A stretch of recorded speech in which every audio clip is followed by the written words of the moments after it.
الضالين.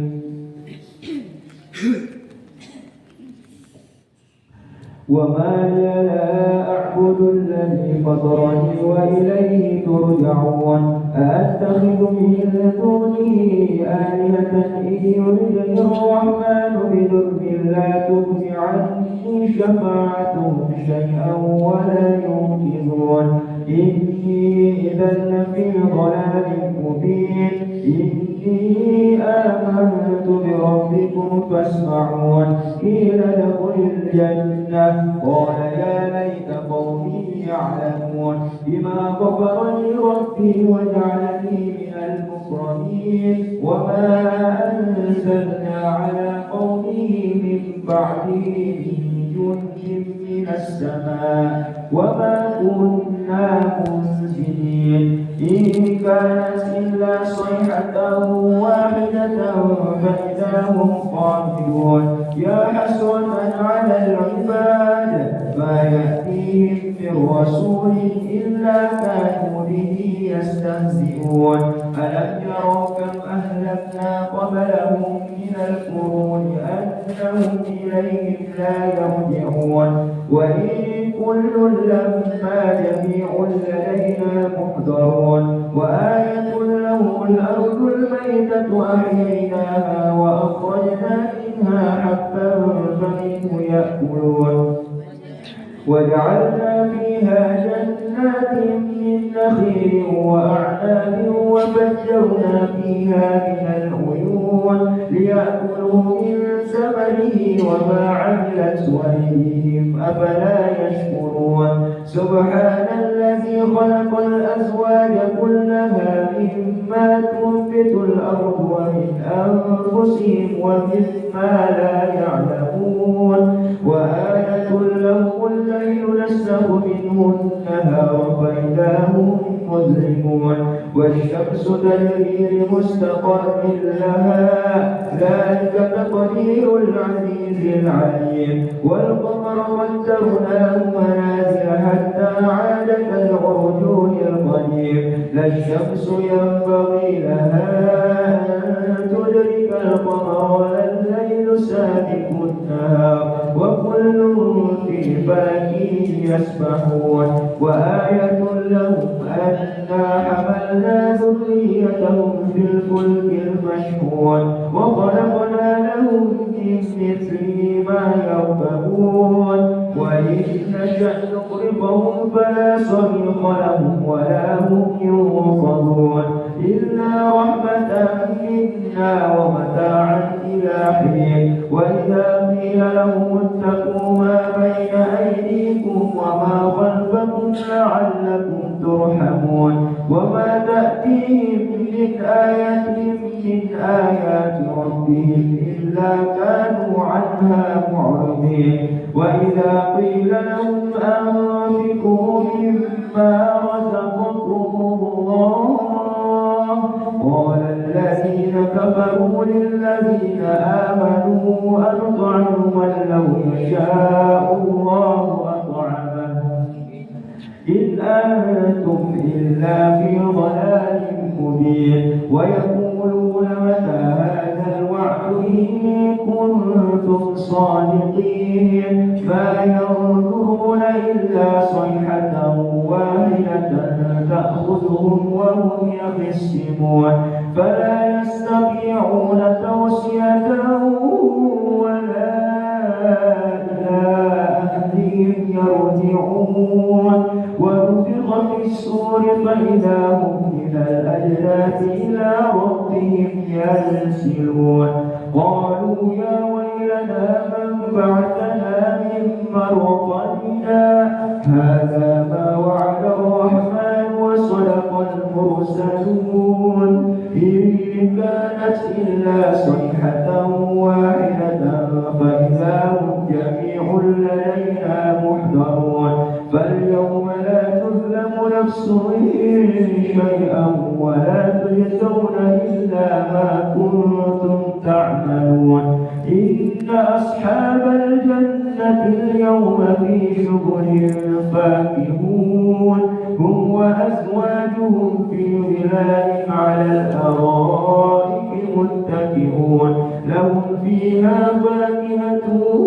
ولهم ما يدعون سلام قولا من رب رحيم وامتازوا اليوم أيها المجرمون ألم عهد إليكم يا بني آدم ألا تعبدوا الشيطان إنه لكم عدو مبين وأن اعبدوني هذا صراط مستقيم ولقد أضل منكم جبلا كثيرا أفلم تكونوا تعقلون هذه جهنم التي كنتم توعدون اصلوها اليوم بما كنتم تكفرون اليوم نختم على أفواههم وتكلمنا أيديهم وتشهد أرجلهم بما كانوا يكسبون ولو نشاء لطمسنا على أعينهم فاستبقوا الصراط فأنى يبصرون ولو نشاء لمسخناهم على مكانتهم فما استطاعوا مضيا ولا يرجعون ومن نعمره ننكسه في الخلق أفلا يعقلون وما علمناه الشعر وما ينبغي له إن هو إلا ذكر وقرآن مبين لينذر من كان حيا ويحق القول على الكافرين أولم يروا أنا خلقنا لهم مما عملت أيدينا أنعاما فهم لها مالكون وذللناها لهم فمنها ركوبهم ومنها يأكلون ولهم فيها منافع ومشارب أفلا يشكرون واتخذوا من دون الله آلهة لعلهم ينصرون لا يستطيعون نصرهم وهم لهم جند محضرون فلا يحزنك قولهم إنا نعلم ما يسرون وما يعلنون أولم ير الإنسان أنا خلقناه من نطفة فإذا هو خصيم مبين وضرب لنا مثلا ونسي خلقه قال من يحيي العظام وهي رميم قل يحييها الذي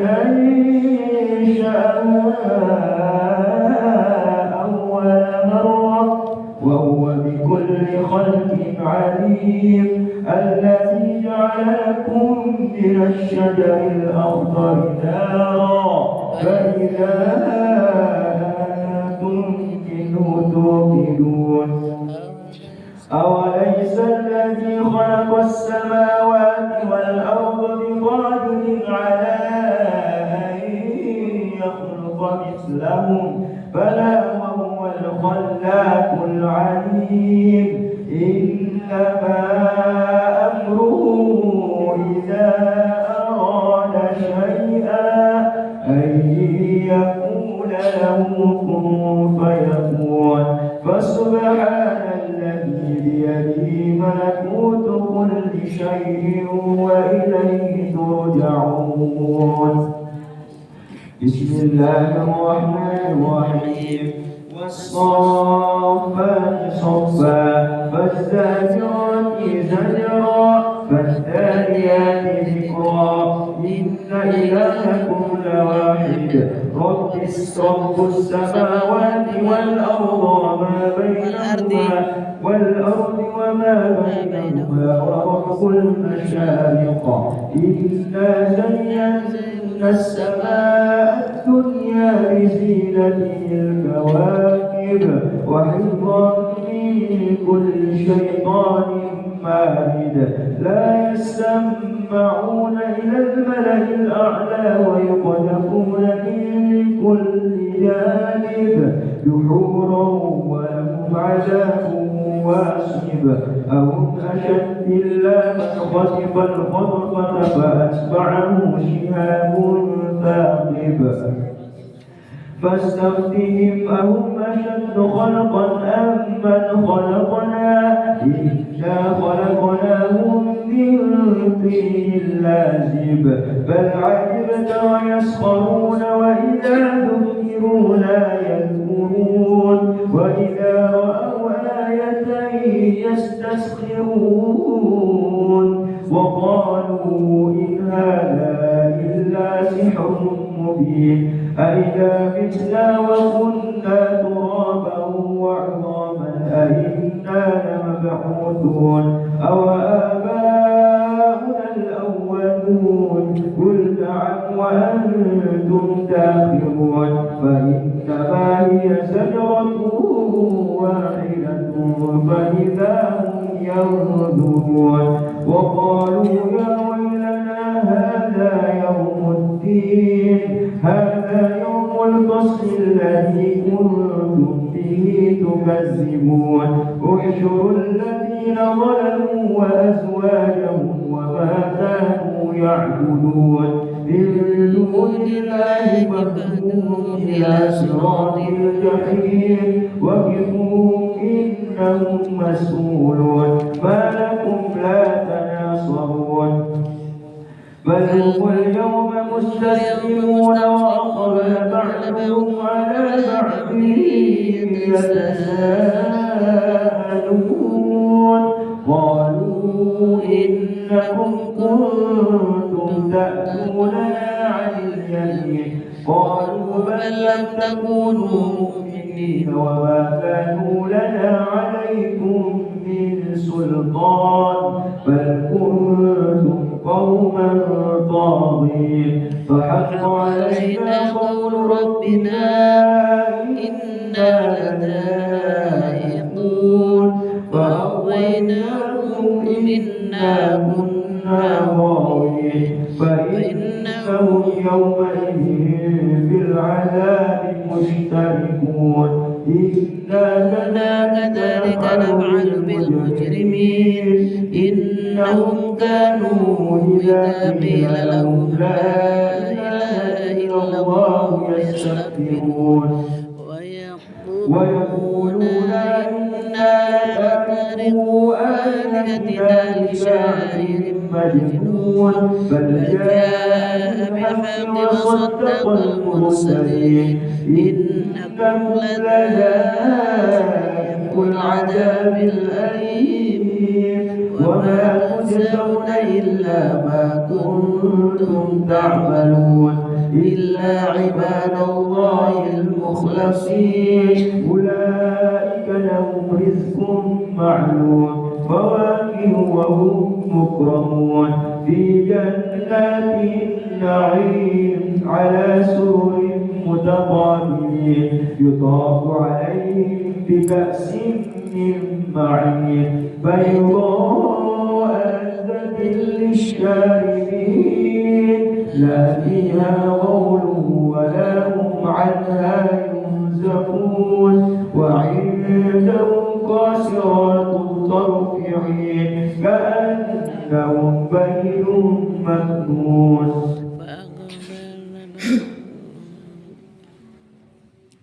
فأقبل بعضهم على بعض يتساءلون قال قائل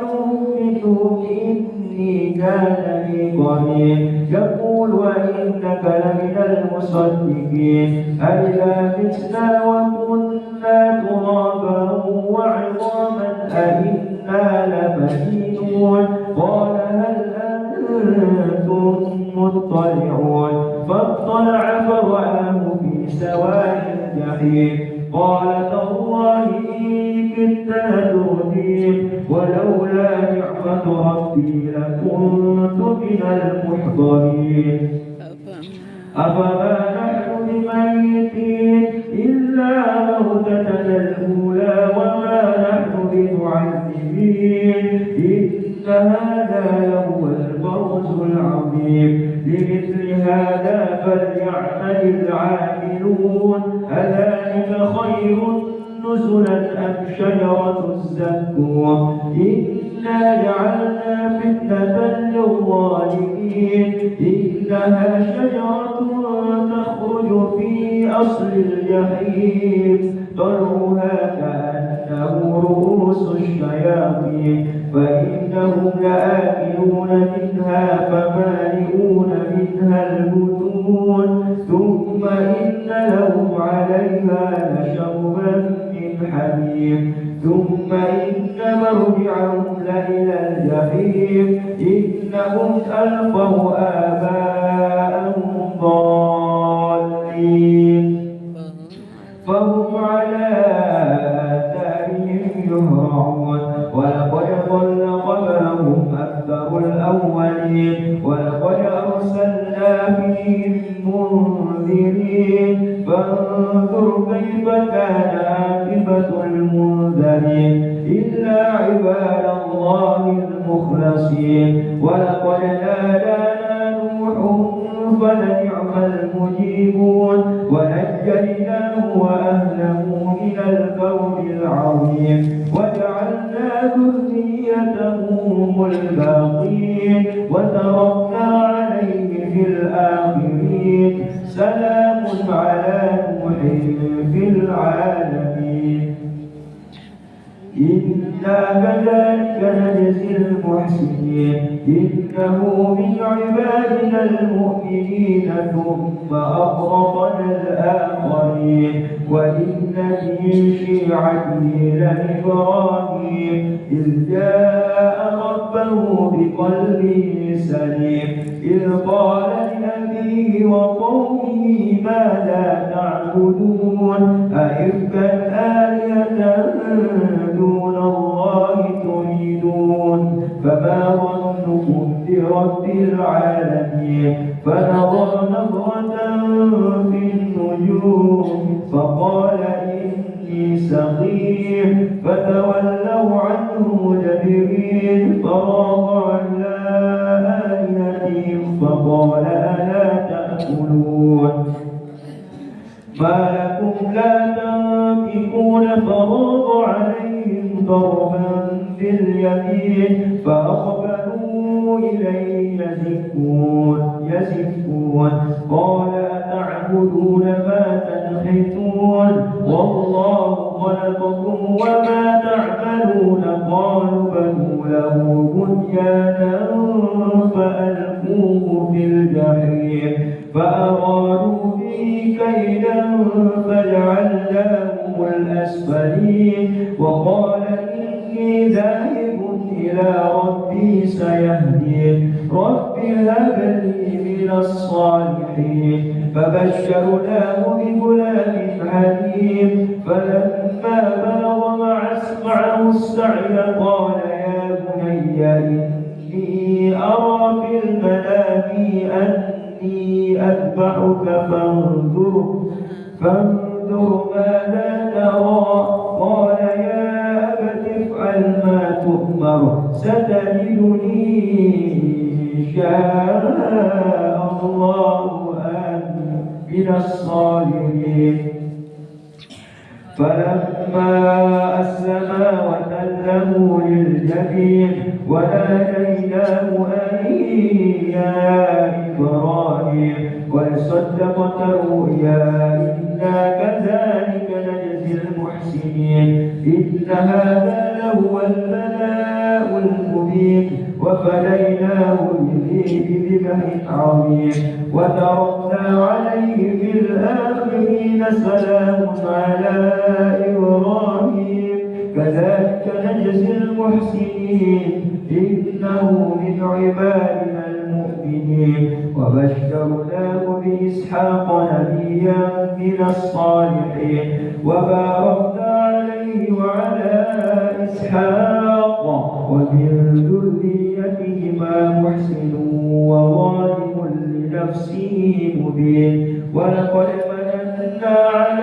موسى وهارون ونجيناه وقومهما من الكرب العظيم ونصرناهم فكانوا الغالبين وآتيناهما الكتاب المستبين وهديناه الصراط المستقيم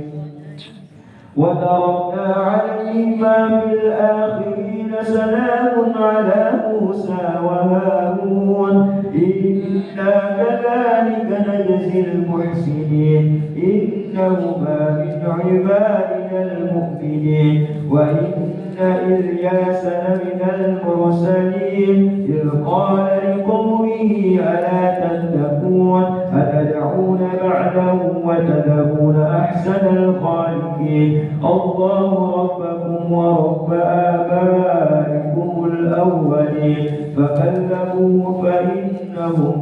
فإنهم لمحضرون إلا عباد الله المخلصين وتركنا عليه في الآخرين سلام على الياسين إنا كذلك نجزي المحسنين إنه من عبادنا المؤمنين وإن لوطا لمن المرسلين إذ نجيناه وأهله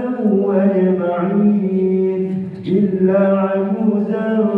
في الغابرين ثم دمرنا الآخرين وإنكم لتمرون عليهم مصبحين وبالليل أفلا تعقلون وإن يونس لمن المرسلين إذ أبق إلى الفلك المشحون فساهم فكان من المدحضين فالتقمه الحوت وهو مليم فلولا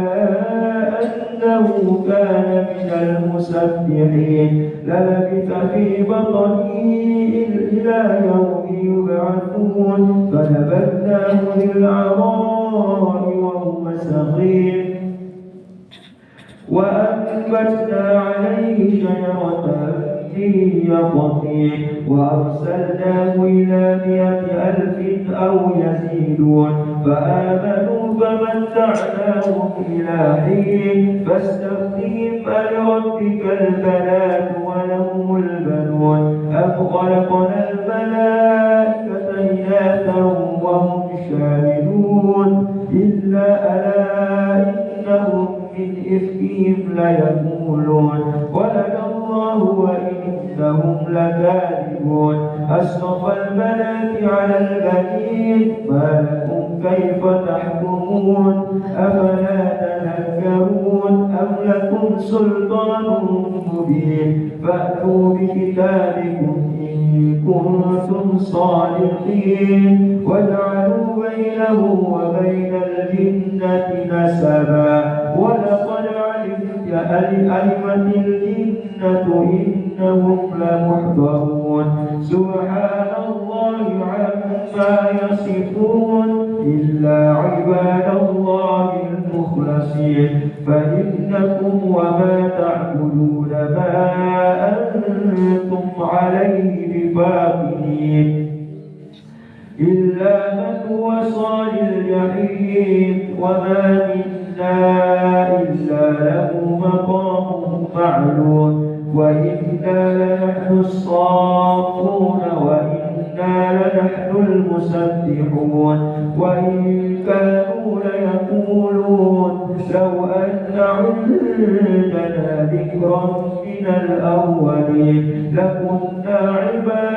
عباد الله المخلصين فكفروا به فسوف يعلمون ولقد سبقت كلمتنا لعبادنا المرسلين إنهم لهم المنصورون وإن جندنا لهم الغالبون فتول عنهم حتى حين وأبصرهم فسوف يبصرون أفبعذابنا يستعجلون فإذا نزل بساحتهم فساء صباح المنذرين وتول عنهم حتى حين وأبصر فسوف يبصرون سبحان ربي ربك رب العزة عما يصفون وسلام على المرسلين والحمد لله رب العالمين.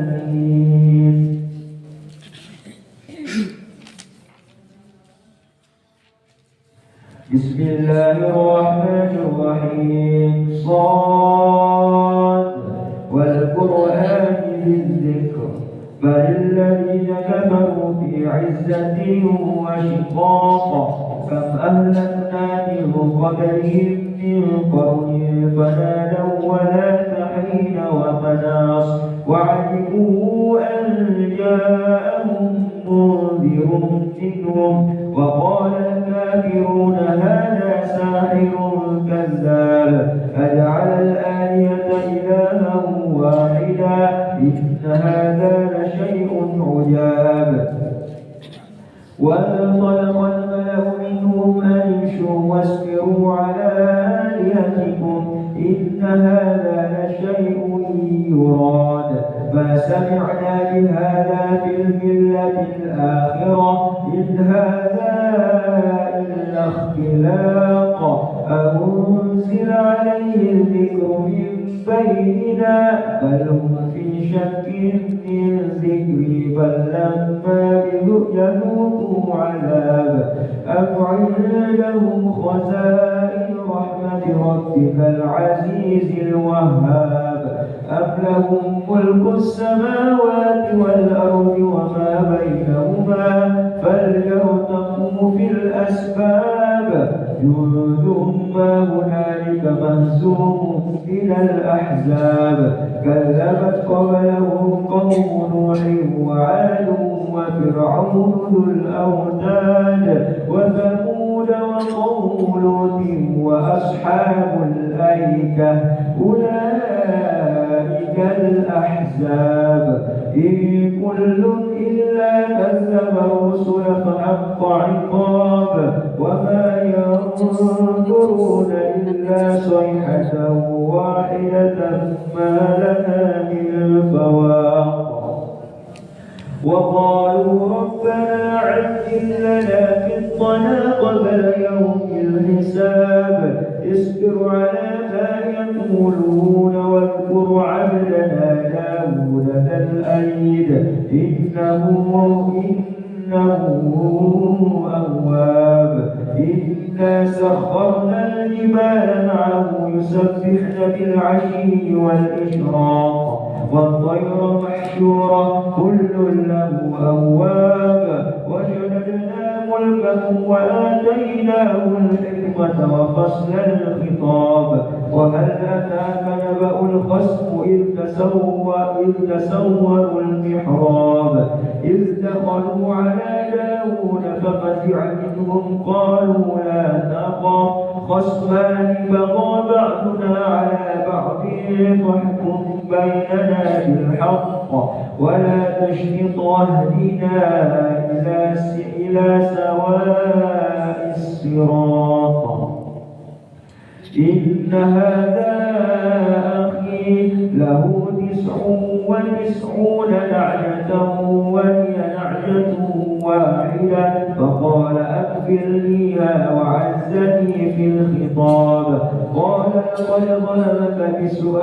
بسؤال نعجتك إلى نعاجه وإن كثيرا من الخلطاء ليبغي بعضهم على بعض إلا الذين آمنوا وعملوا الصالحات وقليل ما هم وظن داود أنما فتنه فاستغفر ربه وخر راكعا وأناب فغفرنا له ذلك وإن له عندنا لزلفى وحسن مآب يا داود إنا جعلناك خليفة في الأرض فاحكم بين الناس بالحق ولا تتبع الهوى فيضلك عن سبيل الله إن الذين يضلون عن سبيل الله عذاب شديد بما نسوا يوم الحساب وما خلقنا السماء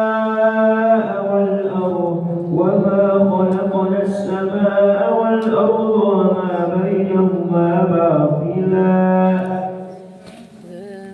ذلك ظن الذين كفروا فويل للذين كفروا من النار أم نجعل الذين آمنوا وعملوا الصالحات كالمفسدين في الأرض أم نجعل المتقين كالفجار كتاب أنزلناه إليك مبارك ليدبروا آياته وليتذكر أولو الألباب ووهبنا لداود سليمان نعم العبد إنه أواب إذ عرض عليه بالعشي الصافنات الجياد فقال إني أحببت حب الخير عن ذكر ربي حتى توارت بالحجاب ردوها علي فطفق مسحا بالسوق والأعناق ولقد فتنا سليمان وألقينا على كرسيه جسدا ثم أناب قال رب اغفر لي وهب لي ملكا لا ينبغي لأحد من بعدي إنك أنت الوهاب فسخرنا له الريح تجري بأمره رخاء حيث أصاب والشياطين كل بناء وغواص وآخرين مقرنين في الأسفاد هذا عطاؤنا فامنن أو أمسك بغير حساب وإن له عندنا لزلفى وحسن مآب واذكر عبدنا أيوب إذ نادى ربه أني مسني الشيطان بنصب وعذاب ارقد برجلك هذا مغتسل بارد وشراب ووهبنا له أهله ومثلهم معهم رحمة منا وذكرى لأولي الألباب وخذ بيدك رزقا فاضرب به ولا تحنث إنا وجدناه صابرا نعم العبد إنه أواب واذكر عبادنا إبراهيم وإسحاق ويعقوب أولي الأيدي والأبصار إنا أخلصناهم بخالصة ذكر الدار وإنهم عندنا لمن المصطفين الأخيار واذكر إسماعيل واليسع وذا الكفل وكل من الأخيار هذا ذكر وإن للمتقين لحسن مآب جنات عدن مفتحة لهم الأبواب متكئين فيها يدعون فيها بفاكهة كثيرة وشراب وعندهم قاصرات الطرف أتراب هذا ما توعدون ليوم الحساب إن هذا لرزقنا ما له من نفاد هذا وإن للطاغين لشر مآب جهنم يصلونها فبئس المهاد هذا فليذوقوه حميم وغساق وآخر في شكله أزواج هذا فوج مقتحم معكم لا مرحبا بهم إنهم صالوا النار قالوا بل أنتم لا مرحبا بكم أنتم قدمتموه لنا فبئس القرار قالوا ربنا من قدم لنا هذا فزده عذابا ضعفا في النار. وقالوا ما لنا لا نرى رجالا كنا نعدهم من الأشرار أتخذناهم سخريا أم زاغت عنهم الأبصار إن ذلك حق تخاصم أهل النار. قل إنما أنا منذر وما من إله إلا الله الواحد القهار رب السماوات والأرض وما بينهما العزيز الغفار. قل هو نبأ عظيم أنتم عنه معرضون. ما كان لي من علم بالملأ الأعلى إذ يختصمون إن يوحى إلي إلا أنما أنا نذير مبين. إذ قال ربك للملائكة إني خالق بشرا من طين فإذا سويته ونفخت فيه من روحي فقعوا له ساجدين. فسجد الملائكة كلهم أجمعون إلا إبليس استكبر وكان من الكافرين. قال يا إبليس ما منعك أن تسجد لما خلقت بيدي أستكبرت أم كنت من العالين. قال أنا خير منه خلقتني من نار وخلقته من طين. قال فاخرج منها فإنك رجيم وإن عليك لعنتي إلى يوم الدين. قال رب فأنذرني إلى يوم يبعثون. قال فإنك من المنظرين إلى يوم الوقت المعلوم. قال فبعزتك لأغوينهم أجمعين إلا عبادك منهم المخلصين. قال فالحق والحق أقول لأملأن جهنم منك وممن تبعك منهم أجمعين. قل ما أسألكم عليه من أجر وما أنا من المتكلفين إن هو إلا ذكر للعالمين ولتعلمن نبأه بعد حين.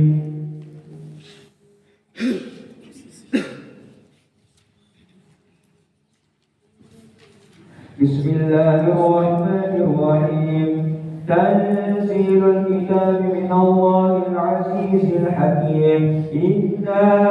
أنزلنا إليك الكتاب بالحق فاعبد الله مخلصا له الدين ألا لله الدين الخالص والذين اتخذوا من دونه أولياء ما نعبدهم إلا ليقربونا إلى الله زلفى إن الله يحكم بينهم فيما هم فيه يختلفون. إن الله لا يهدي من هو كاذب كفار. لو أراد الله أن يتخذ ولدا لاصطفى مما يخلق ما يشاء سبحانه والله الواحد القهار. خلق السماوات والأرض بالحق يكور الليل على النهار ويكور النهار على الليل وسخر الشمس والقمر كل يجري لأجل مسمى ألا هو العزيز الغفار. خلقكم من نفس واحدة ثم جعل منها زوجها وأنزل لكم من الأنعام 8 أزواج يخلقكم في بطون أمهاتكم خلقا من بعد خلق في ظلمات 3 ذلكم الله ربكم له الملك لا إله إلا هو فأنى تصرفون. إن تكفروا فإن الله غني عنكم ولا يرضى لعباده الكفر وإن تشكروا يرضه لكم ولا تزر وازرة وزر أخرى ثم إلى ربكم مرجعكم فينبئكم بما كنتم تعملون إنه عليم بذات الصدور وإذا مس الإنسان ضر دعا ربه منيبا إليه ثم إذا خوله نعمة منه نسي ما كان يدعو إليه من قبل وجعل لله أندادا ليضل عن سبيله قل تمتع بكفرك قليلا إنك من أصحاب النار أمن هو قانت أناء الليل ساجدا وقائما يحذر الآخرة ويرجو رحمة ربه قل هل يستوي الذين يعلمون والذين لا يعلمون إنما يتذكر أولو الألباب قل يا عبادي الذين آمنوا اتقوا ربكم للذين أحسنوا في هذه الدنيا حسنة وأرض الله واسعة إنما يوفى الصابرون أجرهم بغير حساب قل إني أمرت أن أعبد الله مخلصا له الدين وأمرت لأن أكون أول المسلمين قل إني أخاف إن عصيت ربي عذاب يوم عظيم قل الله أعبد مخلصا له الدين فاعبدوا ما شئتم من دونه قل إن الخاسرين الذين خسروا أنفسهم وأهليهم يوم القيامة ألا ذلك هو الخسران المبين